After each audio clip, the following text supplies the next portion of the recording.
Welcome to History Nest, where the past whispers you to sleep. The sound of bells piercing the night like a razor through silk awakens you. Your tiny hands tremble as you pull the rough woolen habit over your head, and your breath creates clouds in the dormitory's chilly air. Your feet are bare against the stone floor, and you are 7 years old. You have long since lost your sense of cold.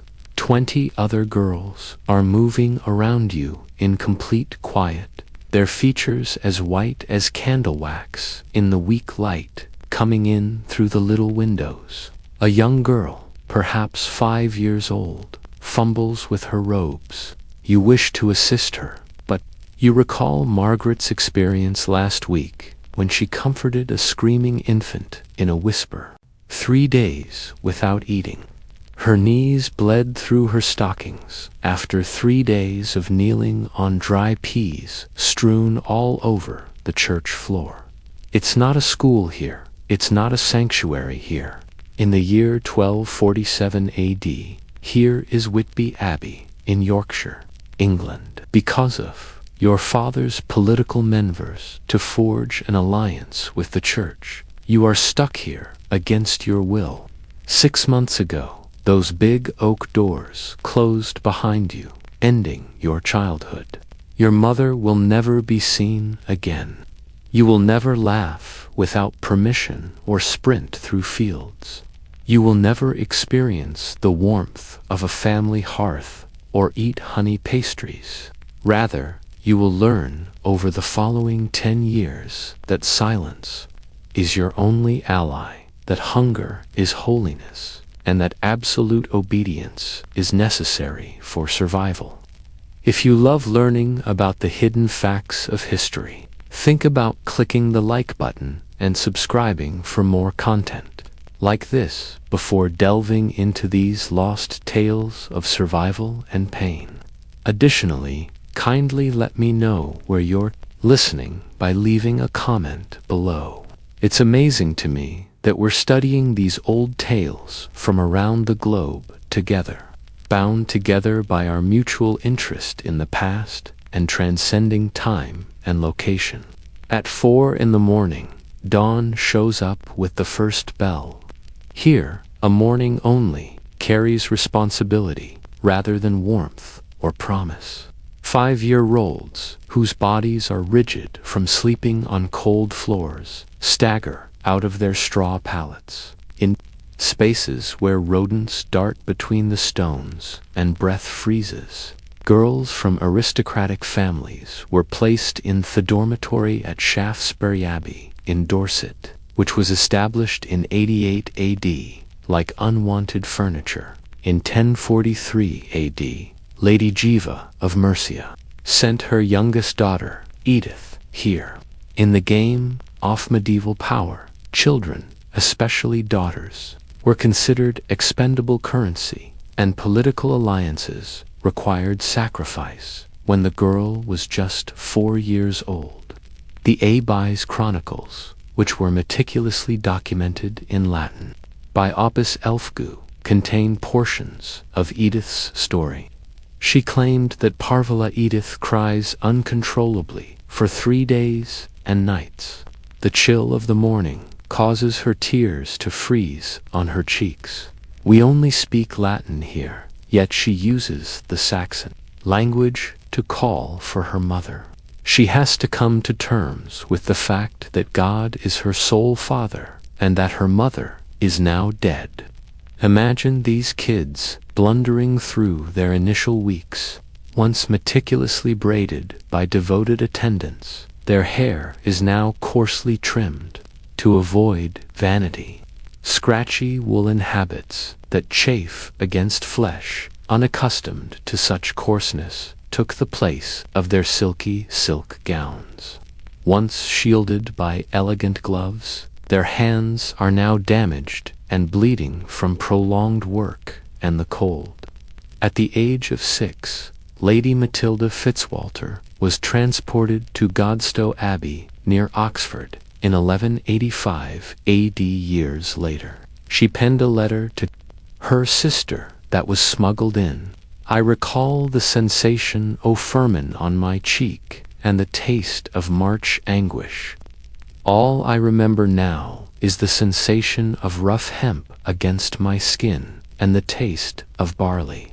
Since this stone world seems too real to have been the ancestor of any previous life, I occasionally question whether those early recollections are dreams. In these places, silence wasn't ideal. It was a matter of survival. Speaking was prohibited from the time of morning prayers until the last bell at night, unless it was absolutely necessary for confession or instruction. Through their meticulous body arrangement in their effectory, their nuanced hand gestures during prayer, and their glances, girls learned to communicate. A cocked head could indicate hunger. A certain manner of holding the prayer book may indicate a medical condition. During Mass, a certain pose could be a sign that someone was experiencing despair. Known for its strict discipline, Barking Abbey in Essex had a discipline chamber, a tiny stone box where ladies were taken for minor transgressions like smiling during prayers or moving too slowly during processions. The only sound to break the silence was the sound of leather hitting flesh. From 1203 until 1219 AD, Sister Mannard was a disciplinarian who meticulously documented punishments in her Liba correction. Her entries resemble a list of brutality. 7-year-old Alicia was hit 5 times with the rod for giggling during zero. Marguerite, who is 9 years old, has 15 strokes for talking while the scripture is being read. 5-year-old Beatrice was restrained by her arms and given 10 strikes for soaking her bed linens. These were not sporadic penalties. They happened every day. Children were always afraid of making mistakes they didn't know were wrong. In 1176 AD, Joanna, the youngest daughter of Eleanor of Aquitaine, was sent to Fontevraud Abbey in France at the age of 11. Her letters to her mother, which were found in the 19th century abbey's archives, show a youngster gradually crumbling under the pressure of continual observation and discipline. She wrote, "Dearest mother, I've learned to breathe like a whisper and move like a shadow. I got beat up yesterday for letting my mind wander during matins. How are they aware of my thoughts? I'm afraid they can see inside my head. I'm afraid they can see my home dreams." Food was not sustenance. It served as both control and punishment. Youngsters ate once a day, or twice if they were lucky. Thefare consisted of water, black bread, and grill. Meat was only permitted on the most important feast days, and even then it was only consumed in small amounts. Breakfast at Wiltshire's Wilton Abbey was a cup of water and a piece of tiny bread. Maybe some veggies from the abbey garden were served with the barley porridge for dinner. Arriving plump from their noble homes, children soon became gaunt, their eyes too big for their faces, and their cheeks sunken. Hunger, however, was deliberate. It was regarded as a method of bringing the body into obedience to God's will and a spiritual discipline. The abbesons failed to recognize that youngsters who are hungry are unable to focus during prayer. They are unable to learn efficiently. They develop a food obsession, storing bread crusts in their clothes and daydreaming about feasts rather than deliverance. In 1234 AD, King Ottar I's daughter, Agnes of Bohemia, was sent at the age of 8 to the impoverished Clare's convent in Prague. Her confessor, Brother Francis, wrote to her father, "Your daughter speaks of nothing but food. She counts the hours between meals. She weeps not for your absence, but for the memory of roasted fowl and honeyed wine. This is not devotion, your majesty. This is desperation.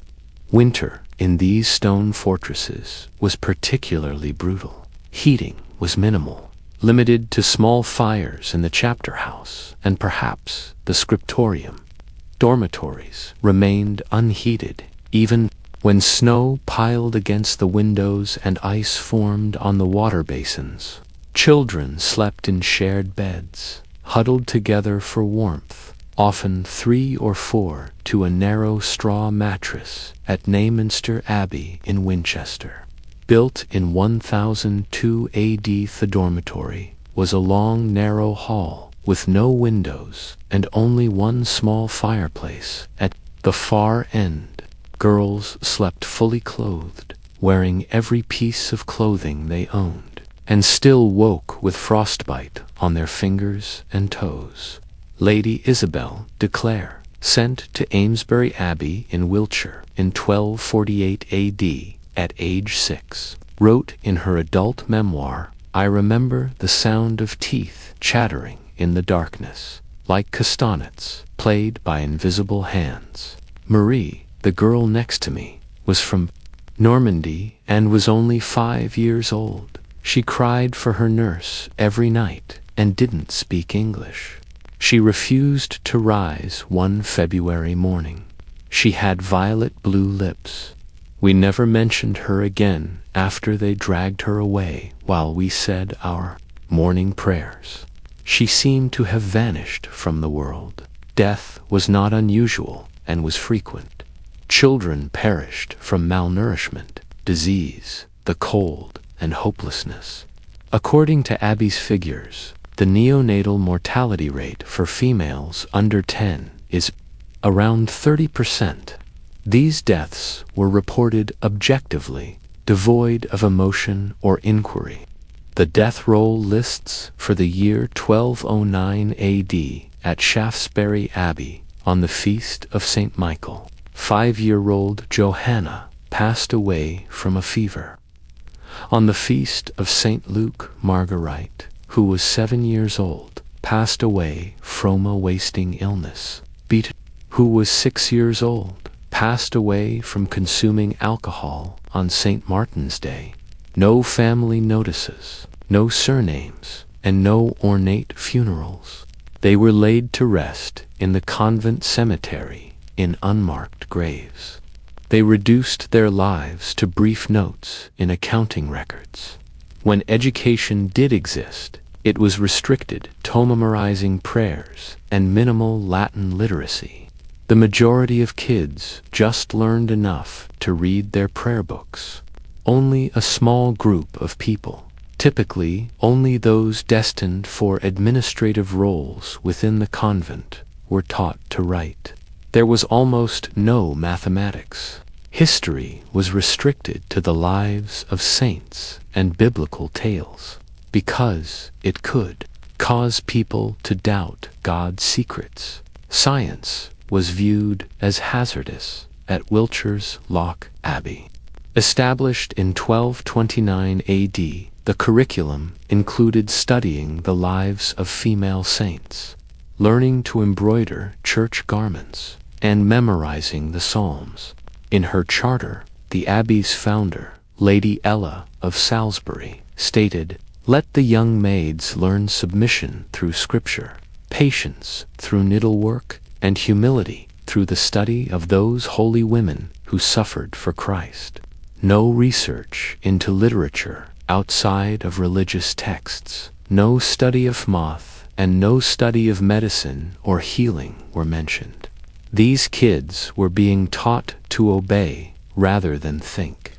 Not only was physical punishment acceptable, but it was also seen as essential to spiritual growth.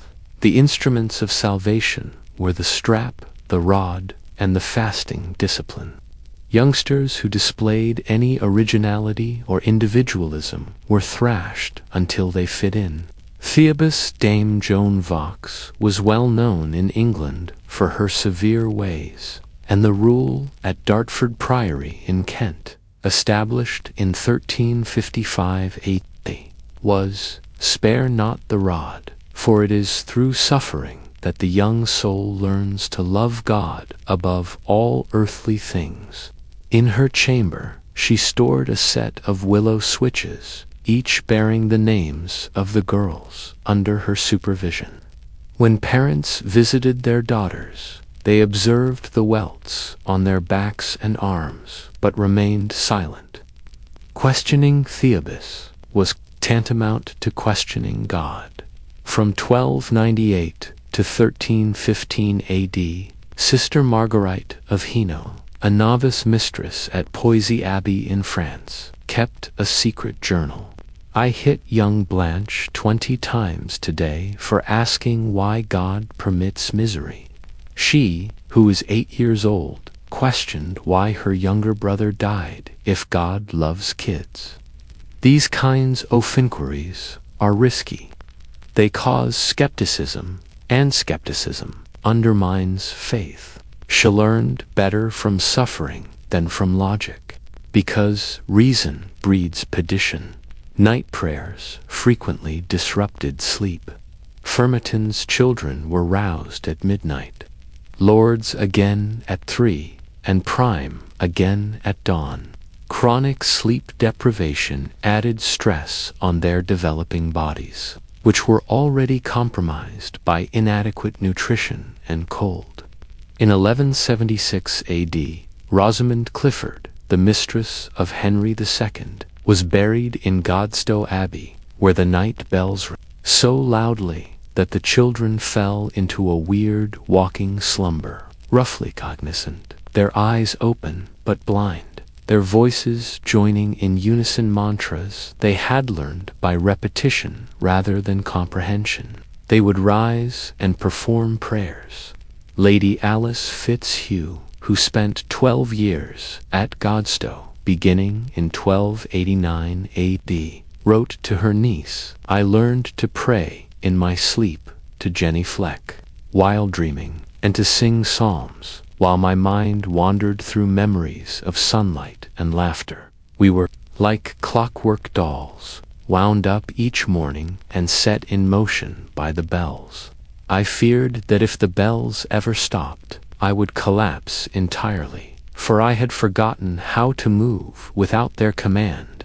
Emotional bonds were actively discouraged. Children were taught that love for family was idolatry, that affection between friends was sinful, and that any attachment to earthly things was an obstacle to salvation.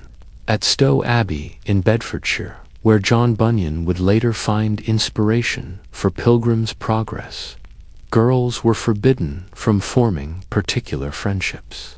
They were moved regularly between dormitories to prevent emotional attachments. Letters from home were read aloud to the entire community to prevent private comfort. Gifts from families were confiscated and distributed equally among all the children, removing any sense of individual care or special love.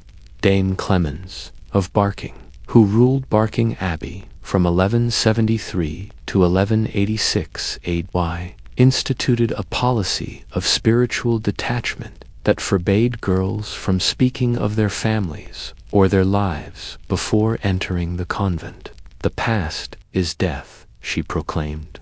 "Only the present service to God matters. Those who dwell on earthly affections will find no peace in prayer."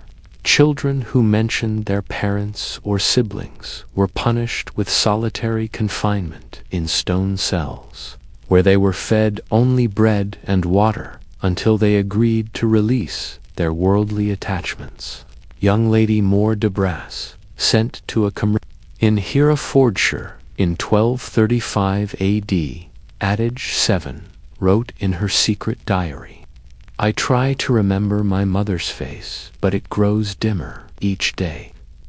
Sister Agatha says, "This is good that I am learning to love God more than earthly things, but I do not feel love for God. I feel only emptiness, as if something precious has been carved out of my chest with a dull knife.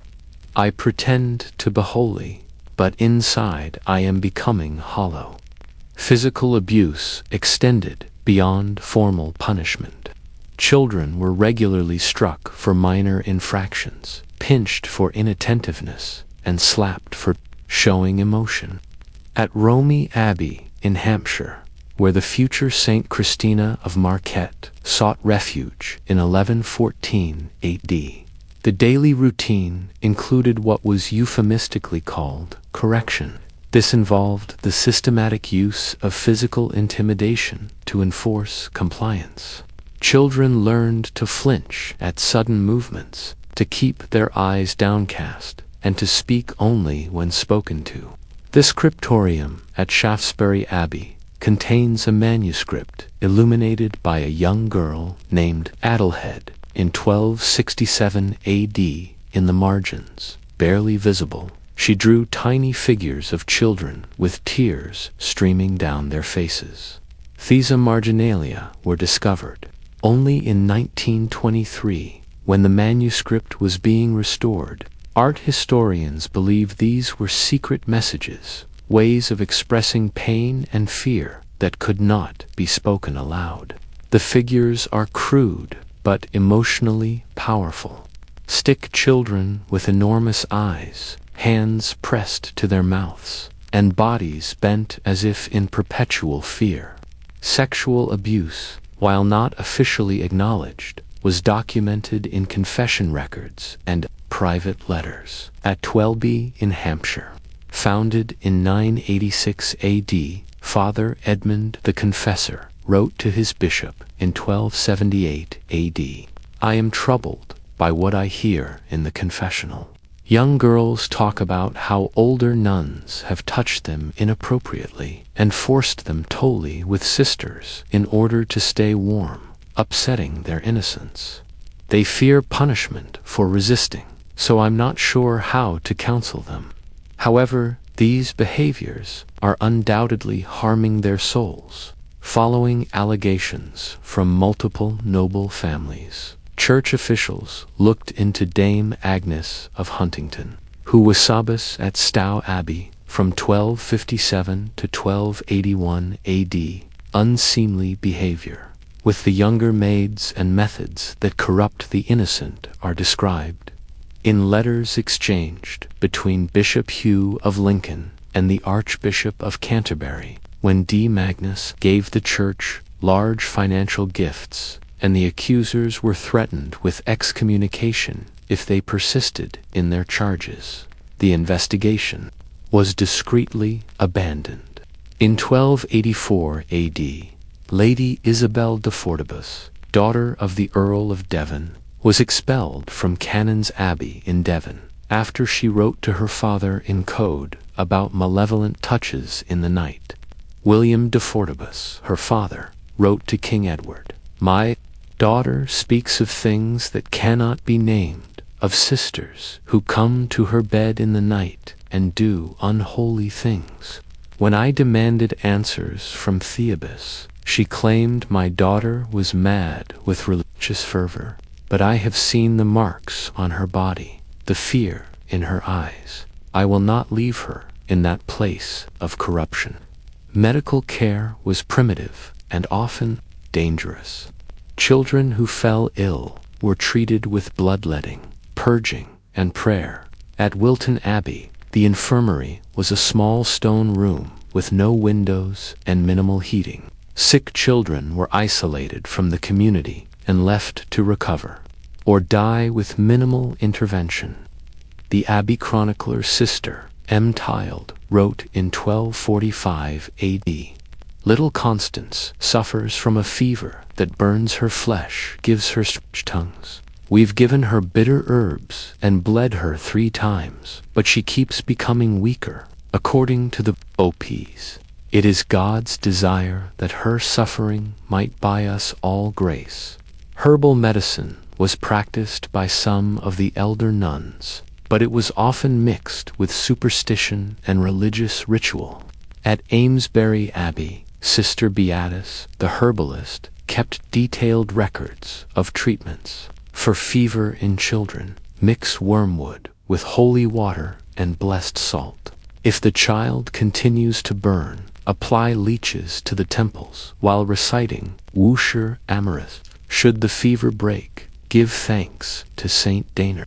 Should the child die, give thanks to God for calling another innocent soul to heaven. The psychological impact of this isolation and abuse was profound. Children who survived to adulthood often displayed what we would now cognize as trauma responses. They had difficulty forming relationships, experienced nightmares and anxiety, and struggled with depression. Lady Margaret Bowett, who spent 3 years at Maxstoke Priory in Warwickshire from 1439 to 1442 AD, wrote in her private devotional book, "I am 30 years old, and still I will cato the sound of church bells. I continue to keep track of the hours between meals. I still find myself walking through my own house in silence, as though making noise could result in punishment. Even though the child I was there is no longer with me, her spirit continues to torment me." A few kids made an escape attempt, but not many were successful. In 1278 AD, a girl named Mabel of Gloucester tried to escape from Godstow Abbey by concealing herself in a cart that was transporting goods to Oxford. After being apprehended, she was returned and held for 3 months in the underground punishment cell of the abbey, with little food and no light. The cell was not big enough for a youngster to lie down. Upon her eventual release, other kids said she was no longer able to talk clearly and would rock back and forth while humming a tuneless tune. From 1289 until 135 AD, Dallas of Normandy, abbess of Mulling Abbey in Kent, documented escape attempts in great detail. According to her notebook, at Matins, young Marie tried to climb the walls. I believe that God punished her for her disobedience by causing her to fall and break her arm. In the hay wagons headed towards Canterbury, Catherine attempted to hide. After being found, she was returned for the appropriate correction. To avoid morning prayers, Isabel pretended to be ill in the hopes of being brought to the infirmary and then making her getaway. The same evil, the refusal to accept God's plan for their lives, is exposed by all of these attempts. The most tragic thing about these recordings is how consistently these kids were mistreated.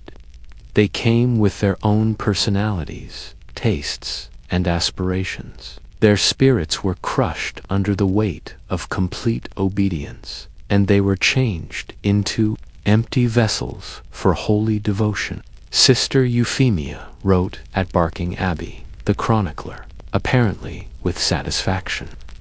Last spring, young Lady Philippa arrived with a hard spirit and a sense of worldly pride. She talked a lot about her pet falcon and her silk dresses. She bowed down in front of me today and pleaded for my forgiveness for her past conceit.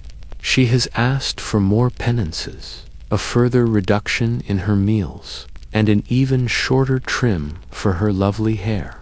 Her stubborn heart has been subdued by God. Education was not what this was. Individuality and identity were systematically destroyed. In this way, youngsters discovered that their thoughts may be harmful, their feelings were immoral, their bodies were a disgrace. They learned to distrust their own emotions, to fear their own thoughts, and to blindly obey authority. Dames, a novice mistress at Romey Abbey, developed training manuals for young females. The kid needs to be educated that her inclinations are wicked, her will is corrupt, and her only chance is to fully submit to God's emissaries on earth. She needs to learn to fear what used to make her happy, to despise what she used to love, and to find peace only in complete surrender. Ironically, many of these kids came from strong, affluent families that could have given them top-notch educations, cozy homes, and fulfilling careers. Rather, they were given up for religious fanaticism, political expediency, and the notion that pain was somehow a form of purification. After her father was killed in combat in 1265 AD, Lady Eleanor de Montfort, daughter of Simon de Montfort, was taken to Malmesbury Abbey at the age of 8. She wrote her mom, "I had everything a child could want: books, music, fine clothes, loving servants. Now I have nothing but cold stones and endless prayers. They tell me I am blessed, that I am closer to God than those who live in the world. But I feel farther from heaven than ever. For how can a God of love create such misery for his smallest children?" Some children found ways to preserve their sanity through small acts of rebellion. At Shaftesbury Abbey, archaeological excavations in the 1960s. I'm 7 years old. I've spent 2 years here. When my mother sang to me, I could still hear her voice. I can still feel my dad's whiskers on my cheek. Rouso, my dog, used to sleep at the foot of my bed, as I recall. I write this to let someone know that I was loved, that I existed, and that I was genuine. These kids suffered terrible long-term consequences. Many young people perished from disease, starvation, or hopelessness. Those who made it to maturity frequently battled mental illness, a deep-seated mistrust of authority, and an inability to build connections. Some continued the cycle of abuse they had endured by becoming abusers themselves. Others were unable to operate in the normal world after they were eventually freed or escaped. After spending 8 years at Wilton Abbey, starting in 1245 AD, Lady Matilda of Gloucester was eventually rescued by her family at the age of 16. The economic aspect of these arrangements cannot be overlooked. In a letter to his mother, her brother, Earl Gilbert, wrote, "Matilda is so changed, I barely recognize her. She speaks only in whispers, starts at sudden sounds, and will not eat unless given explicit permission. When I embraced her, she flinched as if I meant to strike her. Whatever they did to her in that place, they have killed the girl I once knew and replaced her with a frightened ghost." Rich families frequently paid mordories for their daughters' placement in convents than they would have for marriage arrangements. Through these dealings, the convents amassed land, gold, and political clout, turning them into prosperous establishments. According to Shaftesbury Abbey's accounting records, the abbey received more than 2,000 marks in dowries in 1267 AD in exchange for taking in noble daughters.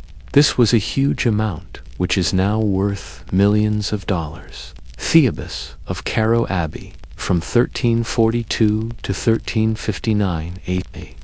Dame Juliana of Norwich wrote candidly about the financial rewards. The wealthy families spend a lot of money to get rid of their extra daughters. We give them an ecclesiastical explanation for what is effectively desertion. The children suffer, but the church gets stronger, and the coffers are full. There are moments when I question whether God is okay with this trade of innocence for wealth. The fact that the children were entirely forgotten by their relatives was the most heartbreaking part of these arrangements. For her family, a child practically vanished after she was taken to a convent. Laws governing inheritance were drafted as though she had passed away. Marriage partnerships were formed without taking her presence into account. Daughters given to the church were sometimes left out of family histories. The psychological methods used to break these children were complex and methodical.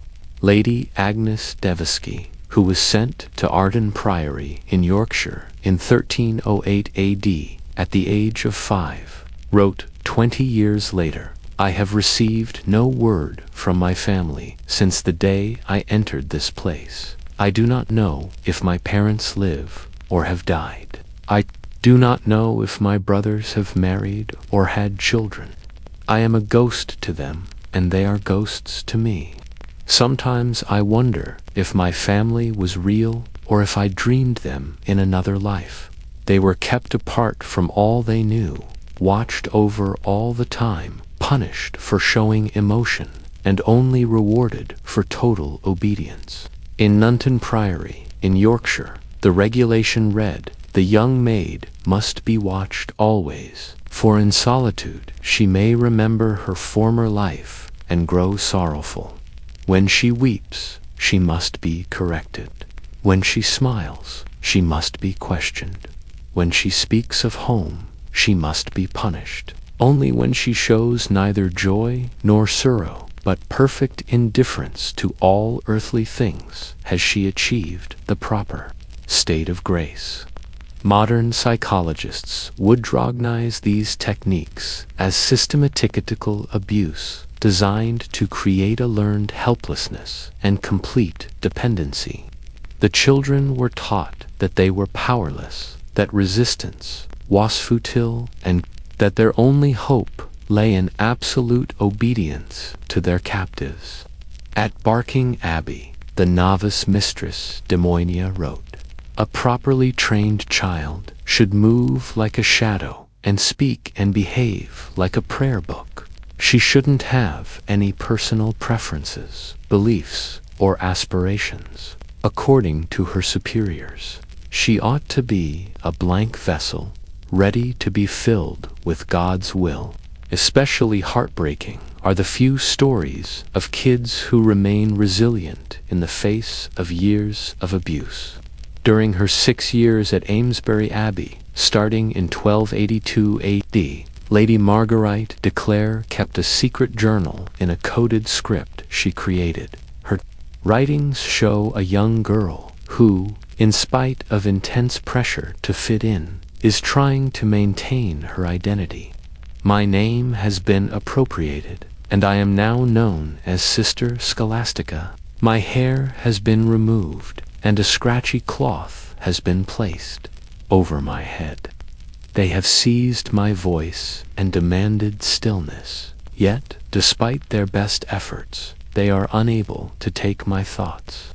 I am still Marguerite in my head. I still enjoy thefliver of honey and the way silk feels. I can still hear my father telling stories and my mother laughing. My soul is still mine, even though they own my body." Perhaps the hardest part to understand is how families participated in these arrangements. Supposedly loving parents voluntarily transported their kids to places where they knew they would suffer. A startling lack of concern for the welfare of children may be seen in the correspondence between abusers and their parents. In the year 1278 AD, Lord Hugh de Ortimer wrote to Theobald of Ackenbury, "Isabel, my daughter, is in your care. She has 2 flaws that I trust you will address with the proper discipline. She is stubborn and prone to laughing. I would rather have a godly daughter than a happy one. Therefore, don't spare the rod." In the year 1290 AD, Lady Joan de Geneville wrote to her daughter at Amesbury Abbey that "You've learned to submit and don't cry over your past life makes me happy. Your current hardship will buy you comfort in the future. Keep in mind that while heavenly pleasure lasts forever, worldly enjoyment is temporary. Be patient through your hardships and know that I appreciate everything you have given up. These letters reveal parents who had convinced themselves that they were acting in their children's best interests, that suffering was somehow beneficial, and that breaking a child's spirit was a form of love. The psychological mechanisms they use to justify their actions are eerily similar to those used by abusers throughout history. The claim that pain is necessary, that it builds character, that it serves a higher purpose. The medical consequences of the harsh conditions were severe and well documented. At Wilton Abbey, the death records show that nearly half of all children admitted died before reaching adulthood. The causes were varied but predictable: malnutrition, disease, exposure, and what the chroniclers euphemistically called failure to thrive. Modern physicians would recognize these deaths as resulting from systematic neglect and abuse. Fine for Marion at Shaftesbury Abbey wrote in 1289 A.D., "Young Beatrice grows thinner each day despite our efforts to feed her. She talks about her mother all the time and has trouble retaining food. I worry that her damaged spirit may cause her body to fail. This is God's will," Phoebus declares. However, I have witnessed numerous children become ill and pass away in this way. When their hearts are broken, their bodies appear to give up. The psychological concept of failure to thrive was unknown in medieval times, but the symptoms were clearly observed. Children who could not adapt to the harsh conditions would gradually waste away, losing weight, becoming listless, and eventually dying without any obvious physical cause. Modern understanding of trauma would recognize these deaths as the result of severe psychological stress manifesting in physical symptoms. Educational opportunities for these children were minimal and focused entirely on religious instruction. At Loch Abbey, the curriculum consisted of memorizing Latin prayers, learning to read basic religious texts, and acquiring rudimentary skills in embroidery and manuscript copying. There was no instruction in mathematics, science, history, or literature. Beyond religious works, the goal was not to educate, but to indoctrinate. Dame Eller of Salisbury, foundress of Lachick Abbey, wrote in 1232 A.D., "Let the young maids learn only what is necessary for the service of God. An excessive amount of knowledge leads to pride, and pride is the source of all sin.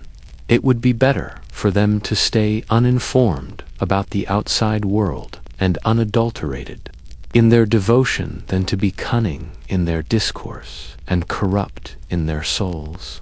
There were several reasons for this purposeful restriction on schooling.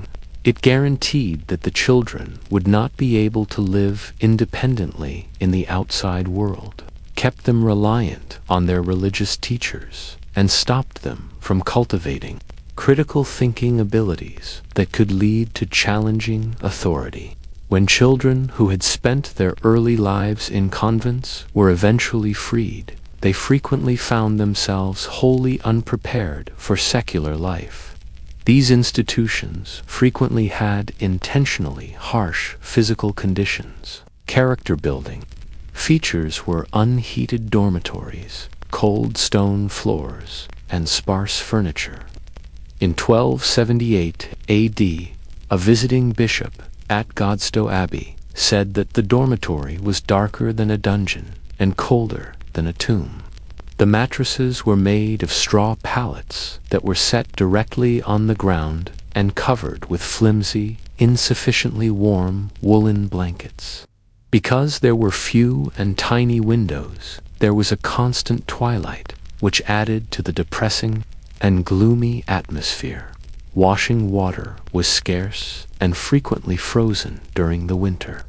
Youngsters were expected to keep things tidy with little help, and they would be punished if they didn't.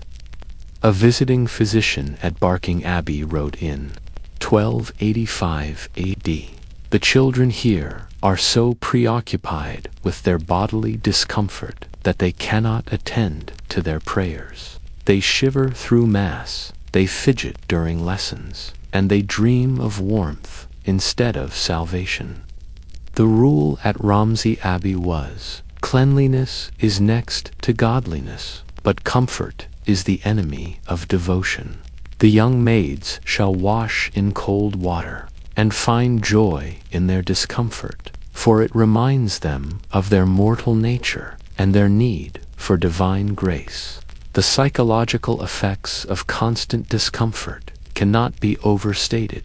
Children who are unable to focus on learning or spiritual development. Social isolation was another tool of control. Children were forbidden from forming friendships, discouraged from showing affection, and punished for displaying loyalty to anyone other than their religious superiors.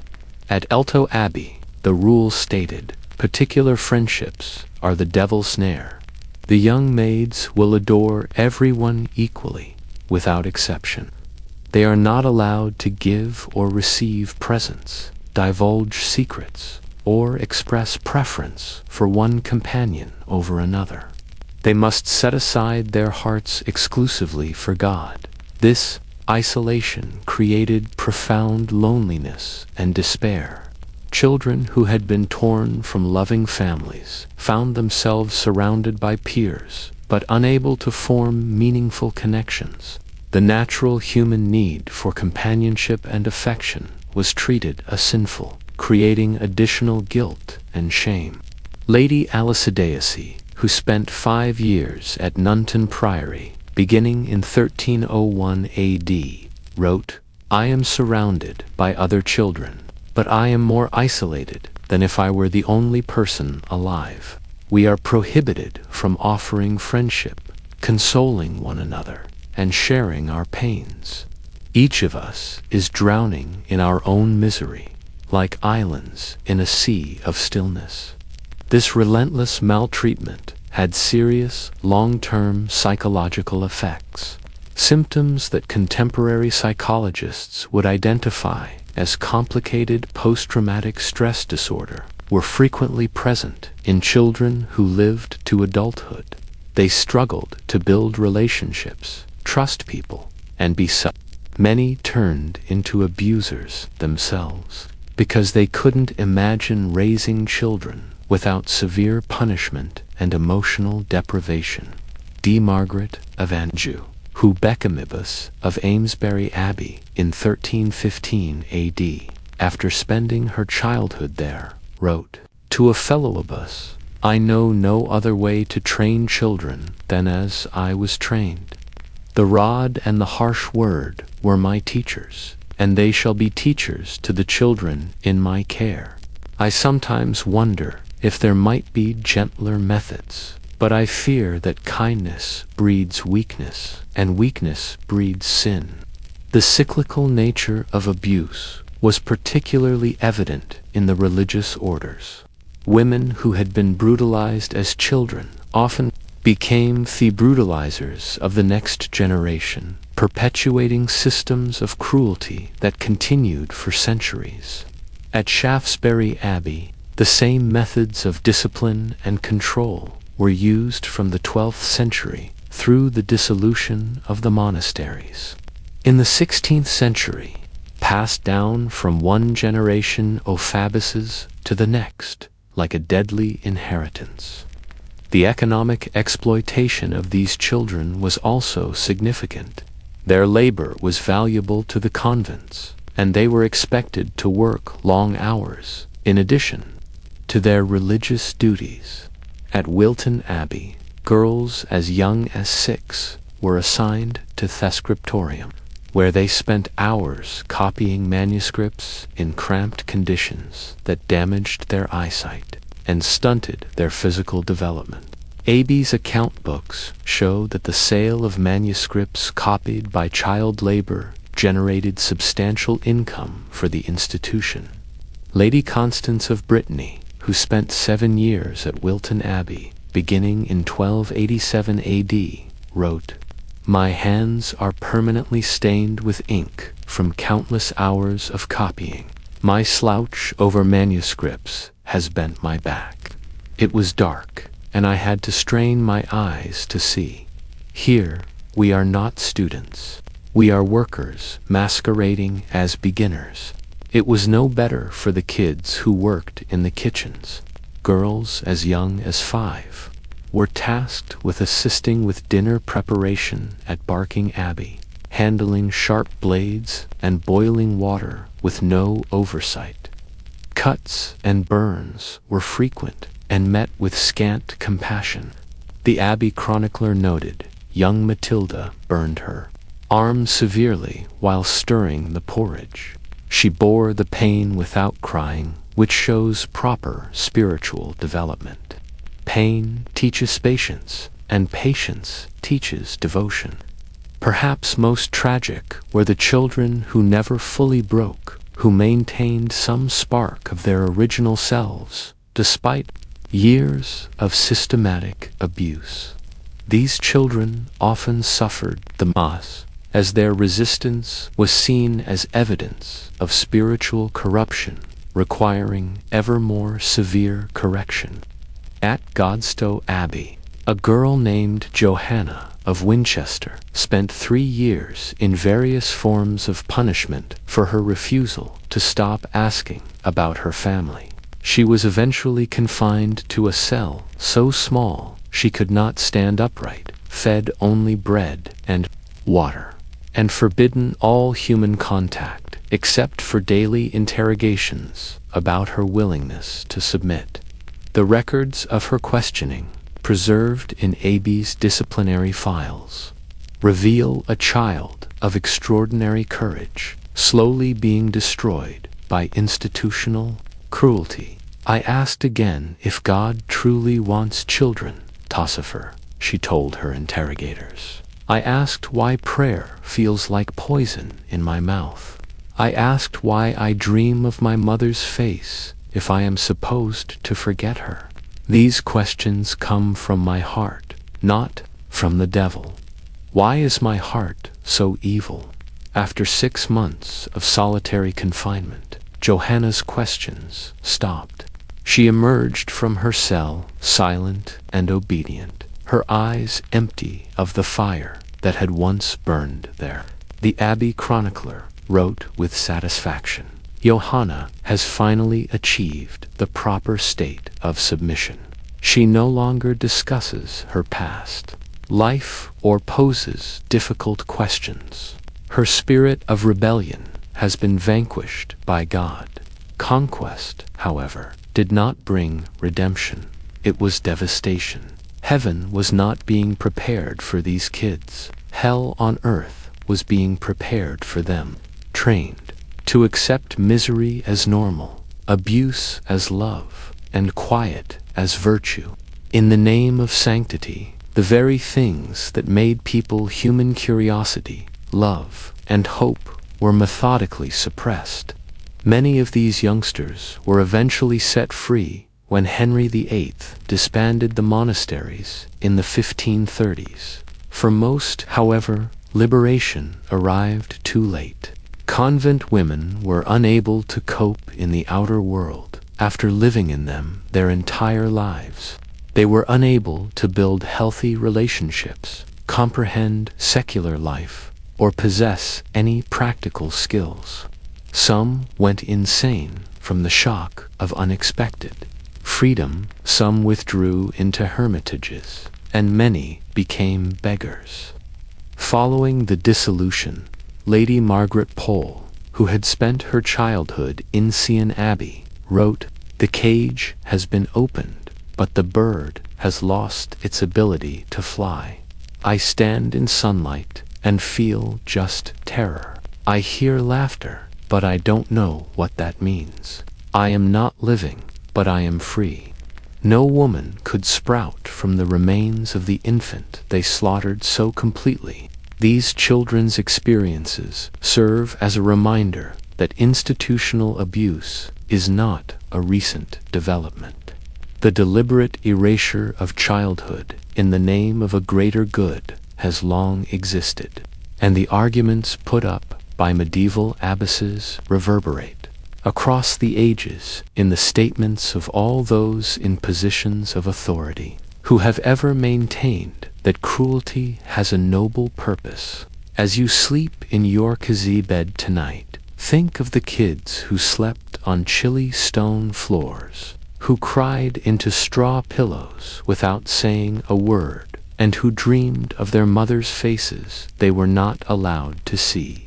Keep in mind that these were not far-off characters from a primitive era. Like any other child, they had the same needs: love, comfort, and kindness that all children have. Their suffering was disregarded as a sacred sacrifice. Their voices were muffled, and their names were forgotten.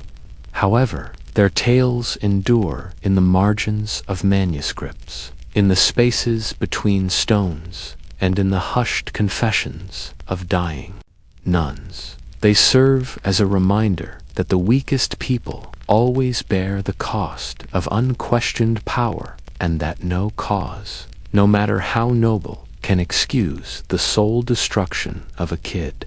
They no longer hear the bells that used to call them to prayer.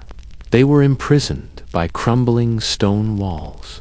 The echo of their pain endures, even though the abyssons who tormented them have transformed back into dust. A reminder from history that innocence should be protected. Childhood is precious, and any institution that systematically destroys children in the name of salvation is doomed. The ring of bells piercing the night wakes you up. This time, however, you do not awaken in a chilly dormitory with terrified kids all around you. You awaken to a world that values childhood, where children's opinions are heard, and where suffering is not taken for granted. These days, the ringing bells speak to remembrance rather than to forced prayer, remembrance of those who were unable to leave the stone strongholds that promised heaven, but instead brought hell, without a voice, without a choice. Do not forget them. When you locate them, don't forget their names. When documents are preserved, keep in mind their suffering. Recall their bravery as it glowed momentarily before going out. Keep in mind that they were victims second, children first, and statistics last. By remembering, we pay tribute to their humanity as much as their sorrow. By respecting their humanity, we also prevent the resurgence of structures that would sacrifice children for any cause, no matter how admirable. If you enjoyed this journey through history, make sure to subscribe to History Nestware. Every night, a new story.